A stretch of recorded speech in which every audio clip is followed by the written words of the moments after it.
Welcome to Hood Champion Boxing and Sports. In boxing, you find a way to win or you find a way to lose. Make sure you subscribe to the channel, hit that like button, follow me on Twitter, and leave that donation for that fried rice and chicken wings. Listen, man,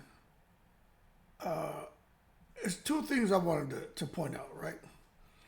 And first, I want to tell everybody to hold their horses, and let's not take it to the stupid. Berlanga and Canelo. Now, if you don't know, well, now you know. I think I'm picking Berlanga to beat Canelo. And there's a couple things, right? When I take a look at Canelo, I take a look at Berlanga.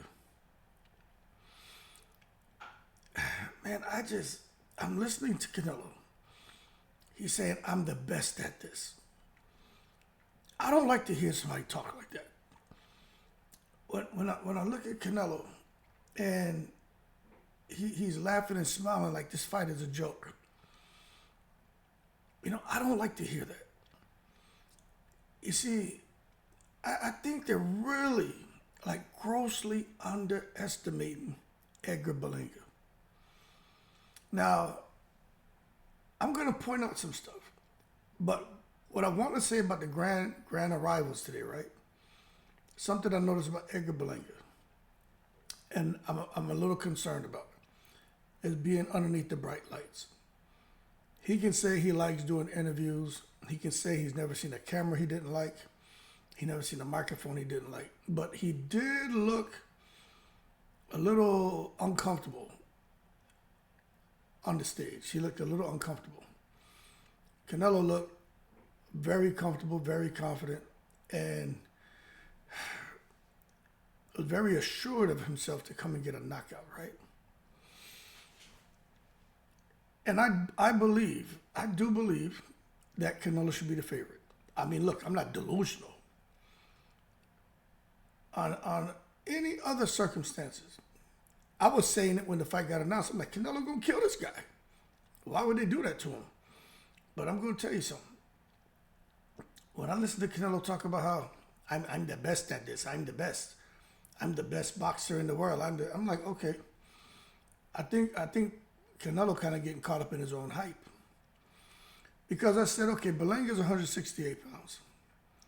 Let me point something out to y'all. There is no rehydration clause for Edgar Berlanga. It's my understanding.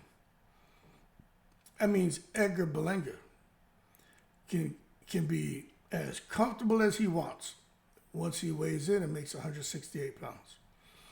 He can rehydrate to whatever the hell he wants. So that's the first thing that got my attention and made me say Canelo buying into his own shit. Because if he feels he's the best boxer in the world and he's the best at this, right? Well then I think he's forgotten that when he fought Sergey Kovalev, November 2nd, 2019, the contract weight was 175. But neither one of those guys can add more than 10 pounds overnight. That clause was added by Canelo's team, and both men adhered to it. So Sergey Kovalev had a rehydration clause. So he couldn't come in over 185 pounds. Normally, Kovalev would come in damn near 200 pounds. When you think about that, when you think about Canelo beating him, you got to ask the question, did that rehydration clause factor into Canelo getting that victory? Because we've always seen, Kovalev out here destroying people, the crusher, killing people in the ring. Beat the shit out of Andre Ward in that first fight. You're seeing Kovalev lose. And he just totally unraveled against Canelo. It didn't make sense. Punch resistance gone. Because that man had to cut down to 175, which for those guys, it's a weight that they shouldn't be at anyway. They just do it for the moment in time so they can rehydrate back to a healthy weight. These are guys coming down from 200, 205, 210 pounds. And Canelo clipped him. And Canelo instead of talking about how there were rehydration clauses there, he now in his mind believes that, that was a great win for me in Mexico. I think it was a good win, but now when you really look at it, the fact that Kovalev had a rehydration clause kind of helps to shed a bit of light on what happened in that ring.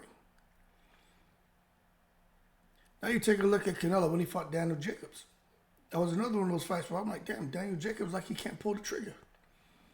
I'm out here thinking it's because of Jacobs. I don't know if he was with Rozier or not. But nonetheless, I'm thinking something's wrong here with Jacobs. Is he scared of him? He looked like he was, not 100 committing 100% to his punches, and he got excited a few rounds when he did land one shot, but it just didn't make sense. I'm like, how do you get into the biggest fight of your life and not let your hands go the way you normally do? Is Canelo bringing that kind of heat? Is he hitting that hard? Is his IQ levels above Daniel Jacobs, the Miracle Man? Then you find out that Canelo had a strict 170-pound rehydration clause for that May 4th fight between he and Daniel Jacobs. So what that means is that neither Canelo or Daniel Jacobs could come in higher than 170 pounds for the 8 a.m. second day weigh-in the morning of the fight. So that means the morning of the fight, Jacobs couldn't weigh over 170 pounds. Now after that, he could go and eat and do what he has to, but basically he stressed and starved himself overnight, where he should have been able to start rehydrating and, getting himself conditioned where he needs to be in that 24-hour period for fight night. Instead, he wasn't able to do that. So that, to me, kind of helps to shed a little bit of light on what the hell happened with Canelo and Jacobs. But if you listen to Canelo, he's the best boxer in the world. He deserves all the credit. Look at my resume, all the guys I beat. And we need to look at that. But let's look at these fucking rehydration clauses too, right? Then you had Canelo, right? And a fight that just totally blew my mind. When he went out there and fought Rocky Fielding on December 15th back in the day, right? Let me read something to you. There was a rehydration clause in the contract for Canelo Alvarez and Rocky Fielding, which limited the amount of weight the two fighters can gain back for the second day weigh-in on the morning of the fight. There's a 10-pound rehydration clause. So there was a 10-pound rehydration clause. So Rocky Fielding couldn't come into the fight over 10 pounds of the contracted weight. And you look at the success he had against Rocky Fielding. I mean, it actually blew my mind the way he just destroyed him and shit. Now you come and you take a look at Edgar Berlanga. Canelo, big win against Kovalev, a much bigger guy. Claws. I would say it's a big win against Daniel Jacobs, a big guy. Claws. Big win against Rocky Fielding, a much bigger guy. Claws. Going into a huge fight against Edgar Berlanga, no claws. No clause that I know of. I've scoured the internet. I can't find where it says a damn thing about there being a clause. Is Canelo caught up in his own hype to where he feels this is the ultimate cherry pick, the Puerto Rican cherry pick? Well, he's going to get in here and as a Mexican prove that he's the Saison con Achiote. I think Canelo is making a mistake. And I'm already picking Berlanga. But let me double down on this, right? So now Berlanga doesn't have to worry about a rehydration clause. If there was a rehydration clause, Berlanga would have said it. Because his big ass mouth, he would have said it. It's an effing rehydration clause. There's no rehydration clause, people. And you got Angel Heredia. That's whipped this Puerto Rican, New York, right? Whipped his ass into shape underneath the Angel Heredia fitness program, supplementation strategy program. And you know what that means? That there's going to be a Puerto Rican monster in that goddamn ring. And Canelo is probably going to regret not having a rehydration clause on Edgar Berlanga. When you sit back and you take a look at all of this, right? And look, there's more, but I'm not going into all that. I just want to touch on them three bodies right there because I'm like, Kovalev was big, Jacobs was big, Rocky Fielding was big. What the hell happened here? It's amazing what happened when you go and just type in, Canelo rehydration clause. Brrr, the amount of shit that, Google spits out. It's like, whoa. So for all y'all out there who are just totally sleeping on Berlanga, I'm telling you, I'm not delusional. Canelo got the experience. Canelo's got power. Canelo should be the favorite. But I just think there's this I think it's going to be a cherry pick gone wrong. And the number one reason, there's two reasons. One, there's no rehydration clause. But the number one reason, right? Well, that would be two. The number one reason, and I keep saying it, and some people are catching on now, is that goddamn Angel Heredia. Y'all can say what you want, but when these fighters work with that guy, they goddamn win. And they do amazing things in the ring. Heredia is not Victor Conte. He is a chemist, educated chemist. He understands supplementation strategy. He understands the illegal substance, what substances are banned, prohibited, and he knows what suitable supplements are out there where a fighter can take to get the same results, but they're not banned by VADA, and they can use it.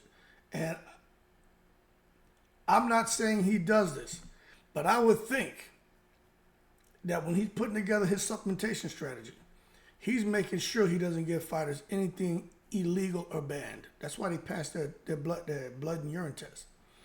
But he knows just what to give them to achieve the desired results of taking something that's banned and prohibited.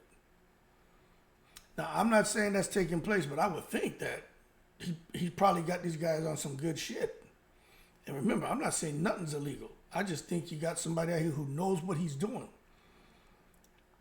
And he got Edgar Berlanga, man, loaded with some goddamn TNT. And he is going to explode in that ring on Saturday. The only thing that concerns me about Berlanga is, like I said, the bright lights might get to him. Because when he was on that stage today, he came in there with a mask on. He was looking like some goddamn Mexican wrestlers and shit with the mask on. Rey Mysterio, he was Edgar Mysterio and shit. He was doing the interview talking with the mask on, realized his words were muffled and then flipped it up, and he looked all over the place. But I tell you what, very interested in seeing this fight. I just want to put that on y'all radar. These rehydration clauses and Canelo going into those fights. Did the rehydration clauses give Canelo an advantage? Or is it just semantics? It didn't really help him out at all. Okay, if it didn't help Canelo, okay, did it hurt those fighters who had to worry about their weight? Because if you say, oh, it didn't help Canelo, okay, did it hurt the fighters then? Did it hurt Jacobs? Did it hurt Kovalev? Did it hurt Rocky Fielding? And be real about it. How would you feel? Psychologically, physically, emotionally, spiritually, knowing that you're starving, hungry as hell. You have your way in, but you gotta still sit here and not eat, not drink too much. Because you got the next day, you gotta still weigh in at a certain weight. That's all I'm saying. Anyway, man, Y'all keep cool. Shout out to the veterans, all 7 continents. Canelo Berlanga. I think this fight is going to be all that and a bag of chips. And I actually commend Canelo for not pushing for that rehydration clause. I commend him. But I think it's because he feels this is just a walk in the park. My experience, my punch placement, everything else, Berlanga's he's not gonna know what to do when he gets in that ring and he feels my pressure and power. And he has every right to feel that way. And every boxing fan should feel like Canelo gonna get in there and walk through him. They should feel that way. Because that's what Canelo has done to fighters. When you look at Berlanga,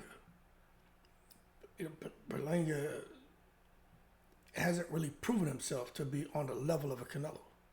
So I'm telling you, I recognize that. But I also recognize there's some loose leaves that have fallen from the limbs of the tree. And when I look at that tree limb now, after those loose leaves fall off, it's not so pretty to me anymore. You know what I'm saying? Those green leaves are dried up, turned brown, and falling off that goddamn that tree limb, man. And now it's just a goddamn piece of bark. It's not decorated and looks as nice as I thought it was. Canelo may get exposed this weekend. That's all I'm saying, man. Y'all keep cool. Shout out to the veterans, all 7 continents. And if I'm wrong, I'll say y'all was wrong. But I'm gonna explain. I'm gonna say, okay, this is what happened in there. The bright lights. Berlanga was ready physically, but mentally he wasn't ready.